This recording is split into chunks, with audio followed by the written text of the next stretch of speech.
Pour les amoureux de Paris qui viennent passer quelques jours dans la capitale, certaines agences ont inventé un nouveau concept très tendance. Si l'idée de visiter la Tour Eiffel ou les grands musées ne vous séduit plus, il est désormais possible de découvrir la capitale en logeant chez l'habitant tout en découvrant les petits artisans. C'est un peu Amélie Poulain version tour opérateur. Séverine Lebrun, Laurent Desbois. Un bon petit Bordeaux. Une bonne bouteille de vin, du fromage et la fameuse baguette du boulanger. Un menu typiquement français pour un dîner au parfum d'inconnu. Ce soir, Rosine reçoit une invitée mystère. Je ne sais pas quel âge elle a, je ne sais pas ce qu'elle fait, je ne sais pas de quelle ville elle vient. Et moi, j'aime bien ces petits éléments de surprise. Hi, Myriam. Hi, come in. Myriam est en fait une touriste américaine.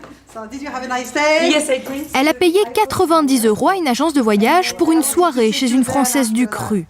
Rosinelle est bénévole, elle n'a rien à préparer. Le repas est livré par un traiteur. Thank you. How do you say cheers? À votre santé. A votre santé. A votre santé. I wanted to come and Je voulais découvrir et ressentir un intérieur you français. know, the comfort of a home Goûter au instead of a confort d'un hotel. appartement plutôt que de You know, how you l'hôtel. live, Voir comment vous vivez, ce que vous mangez, ce que vous faites. What do you do? Moi, je passe un très bon moment, je trouve ça très sympa. Je pense même qu'on va échanger nos cartes et qu'on aura l'occasion de se voir.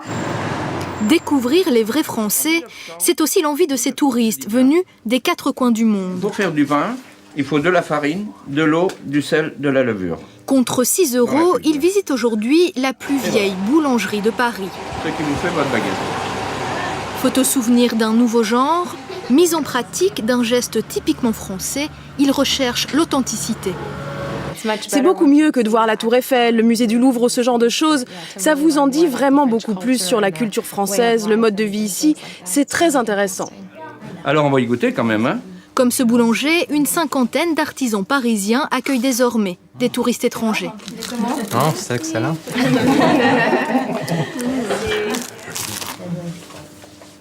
La suite de notre feuilleton maintenant, je vous rappelle que nous suivons un groupe de jeunes qui a décidé de passer ses vacances dans un couvent près de Calvi en Corse.